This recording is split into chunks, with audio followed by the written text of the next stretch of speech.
కావచ్చు, లేదా వాళ్ళ ఆర్థిక పరిస్థితి దానికి అనుకూలంగా ఉండకపోవచ్చు.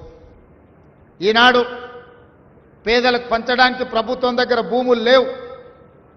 పేదలకు సంక్షేమ పథకాలు అందించడానికి ఈరోజు కొంత నిధుల కొరత ఉంది. అయినా సంక్షేమ పథకాలు అమలు చేస్తూనే నేను ఒక సూచన చెయ్యదలుచుకున్నా. మన తలరాతలు మారాలి. వలసలు వెళ్ళే మనము ఈ వలసల బారి నుంచి బయటపడాలి అనంటే మన పిల్లలు ఉన్నత చదువుకోవాలి.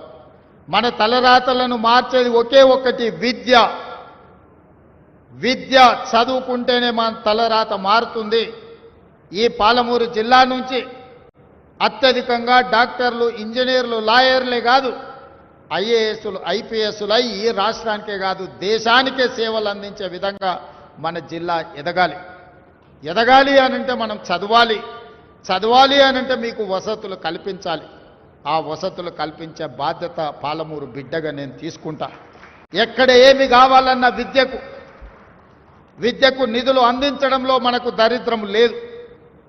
ఈ ప్రాంత సాగునీటి ప్రాజెక్టులు దశాబ్దాలుగా నిర్లక్ష్యానికి లోనైనాయి.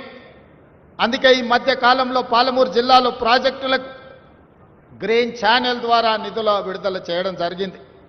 ఉద్దండాపురే కాదు, మక్తల్, నారాయణపేట, కొడంగల్ లాంటి ప్రాజెక్టు కర్ణాటక సరిహద్దుల్లో అత్యంత వెనుకబడిన ప్రాంతం మక్తల్, నారాయణపేట, కొడంగల్.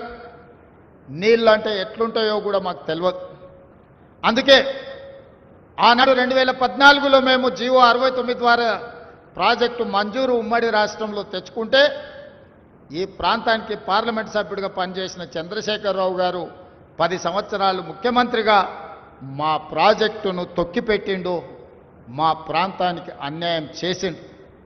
అందుకే ఆ ప్రాజెక్టును 4,000 కోట్ల రూపాయలతో పనులు ప్రారంభించాలని టెండర్లు పిలిచి అన్ని రకాలుగా ముందుకు వెళ్తుంటే నేషనల్ గ్రెయిన్ ట్రిబ్యునల్లో కేసులు వేయించి ప్రాజెక్టును అడ్డుకునే ప్రయత్నం చేస్తున్నారు. ఈరోజు ఈ వేదిక మీద నుంచి శ్రీహరి గారికి, పర్ణికమ్మకు, ఇతర శాసనసభ్యులు నేను సూచన చేస్తున్నా.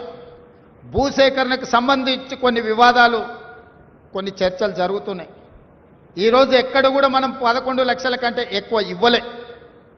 14 లక్షలు ఇవ్వడానికి నిర్ణయించుకున్నా సరిపోతలేదు అంటున్నారు. రైతులను పిలిచి మాట్లాడి ఒక మంచి నిర్ణయం తీసుకోండి. ఎంబడే వాళ్లకు నిధులు ఇవ్వండి. కొడంగల్లో 20 లక్షలు ఇచ్చింది కాబట్టి మాకు కూడా కావాలని అడుగుతున్నారు, తప్పులేదు. కానీ కొడంగల్లో కోస్గి పట్టణానికి ఆనుకొని ఉన్న ఖరీదైన భూములవి, వ్యవసాయం కాదు, బాగా రియల్ ఎస్టేట్ వాల్యూ ఉండడం వల్ల అక్కడి వాళ్లకు మనం కొంత ఎక్కువ ఇచ్చినాం. ఈరోజు భూములు పోతున్న పేదలుంటే వాళ్ళకి ఇందిరమ్మ ఇండ్లు మంజూరు చేయండి అదనంగా. దాంతో ప్రతి ఇంటికి 5 లక్షల రూపాయలు వాళ్ళ ఇల్లు కట్టుకోవడానికి ఉంటుంది. ఈరోజు మంత్రి గారు ఒక వారం 10 రోజులు సమయం కేటాయించి నష్టపోయే ప్రతి రైతును, భూమి కోల్పోయే ప్రతి రైతును పిలిచి మాట్లాడండి. వాళ్ళకి న్యాయం చేద్దాం. వాళ్ళని కలెక్టర్ గారితో అండర్టేకింగ్ ఇప్పించండి. మంచి నష్టపరిహారం ఇద్దాం. ఈరోజు మీ సోదరుడు తెలంగాణ రాష్ట్ర ముఖ్యమంత్రిగా ఉన్నాడు. మీకు నష్టం జరిగితే మాకు నష్టం జరిగినట్టే. పాలమూరు రైతాంగానికి నష్టం జరిగితే నాకు, శ్రీహరికి, పర్ణికమ్మకు అందరికీ నష్టం జరిగినట్టే. మీ నష్టాన్ని ఎట్టి పరిస్థితుల్లో మేము నష్టం జరగనివ్వము. మీకు న్యాయం చేసే బాధ్యత నాది. ఇప్పుడు కట్టుకోకపోతే, ఈ ప్రాజెక్టులను ఇప్పుడు నిర్మించుకోకపోతే, వికారాబాద్ కృష్ణా రైల్వే లైన్ ఇప్పుడు పూర్తి చేసుకోకపోతే, పాలమూరు రంగారెడ్డి ఎత్తిపోతల పథకాన్ని ఇప్పుడు పూర్తి చేసుకోకపోతే, కల్వకుర్తి లిఫ్ట్ ఇరిగేషన్ కానీ, వాయిదాలు పడ్డ సంగమండ బండను పగలగొట్టి ఆ గ్రామీణ ప్రాంతాలకు నీళ్లు ఇవ్వకపోతే, వాయిదాలు పడుతూ వస్తున్న భీమా, నెట్టంపాడు, కోయిల్ సాగర్లో మిగులు పనులు మనం పూర్తి చేసుకోకపోతే ఇంకా ఎప్పటికీ ఎవరు చేసేవాళ్ళు రారు. నా సూచన ఒక్కటే రైతాంగానికి, నారాయణపేట, మహబూబ్ నగర్ కలెక్టర్లకు కానీ ఇతర జిల్లా కలెక్టర్లకు వెళ్ళండి, రైతుల దగ్గరికి మాట్లాడండి. వాళ్ళని మీ కార్యాలయం పిలిచడం కాదు, మీరు క్షేత్రస్థాయికి వెళ్ళండి, రైతులతో మాట్లాడండి, వాళ్ళని ఒప్పించండి. వాళ్లకు మంచి నష్టపరిహారం ఇచ్చి ఆ భూములను తీసుకుందాం. ఈరోజు నిధులకు ఇబ్బంది ఉన్నది, అయినా మన జిల్లా మీద ప్రత్యేకమైన దృష్టి పెట్టి నిధులను ఇస్తున్నాం.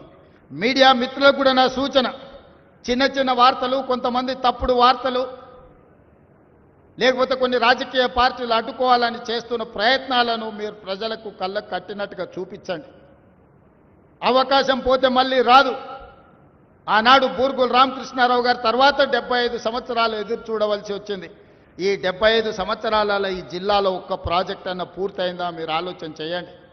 ఉమ్మడి రాష్ట్రంలోనే కాదు, తెలంగాణ రాష్ట్రంలో కూడా మన జిల్లాలో ప్రారంభించిన ప్రాజెక్టులు పూర్తి కాకపోవడానికి కారణం నాయకత్వ లోపము, నాయకత్వ నిర్లక్ష్యము, నిధుల అలసత్వం కాదా? మరి ఈరోజు చెయ్యాలని సంకల్పంతో ముందుకొచ్చి నిధులు మీకు విడుదల చేస్తున్నప్పుడు కొన్ని రాజకీయ పార్టీలు అడ్డుకోవాలనే ప్రయత్నం చేస్తున్నాయి.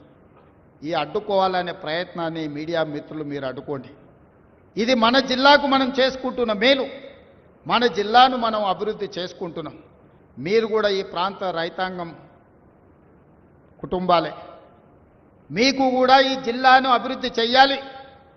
ఈ జిల్లా బాగుపడాలంటే రెండే రెండు ప్రధానమైన విషయాలు.